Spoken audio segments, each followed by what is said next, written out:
I wish I didn't have a time constraint because I have a lot of things I want to get through, but I'm going to read 2 quotes and ask how you justify this as, quote, a hero and, quote, one of the greatest men in history, as you said through your speech. Where are your quotes from? The quotes are from his journal. From so where? In his journal, I'm sorry. His journal. From the Journal of Christopher Columbus? Yes. Okay. In his journal, he says, quote, "Let us in the name of the Holy Trinity go on sending all the slaves that can be sold."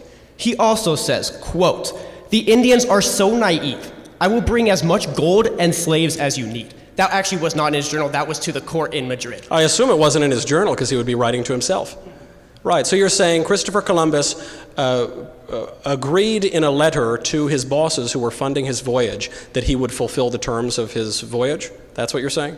This is some shock. There's 2 parts to it. The first one was from his journal, where he quite literally said, "Let us in the name of the Holy Trinity go on sending all the slaves." The second one was to the court in Madrid, appeasing them, saying, "Yes, let's go get all these slaves from Well, this land." you mentioned in the name of the Holy Trinity, Christopher Columbus baptized many natives. He did it personally.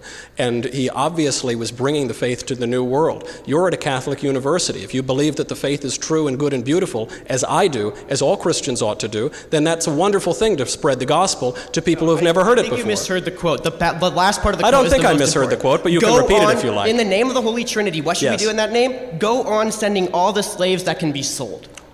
So he sent slaves to the New World. That is true. Or back to Spain. That is true. That was part of the deal. And if you listen to my lecture, I'm not sure. I heard your question, but I'm not sure you heard my lecture.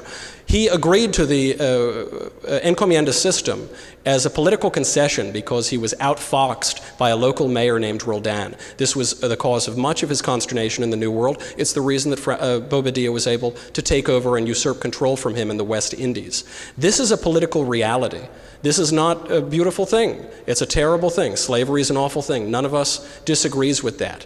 But for us now, as people who have benefited, all people of the whole world who have benefited from the greatest country, the most profitable, the most charitable, the most equitable, the most just, the one that allows you to stand there and ask me that question, for us to spit on that man who made all of it possible because he made some moral concessions in order to take the most ambitious voyage at that time in the history of man is so bizarrely ungrateful. It is so ignorant of historical and political realities as to be naive and sophomoric.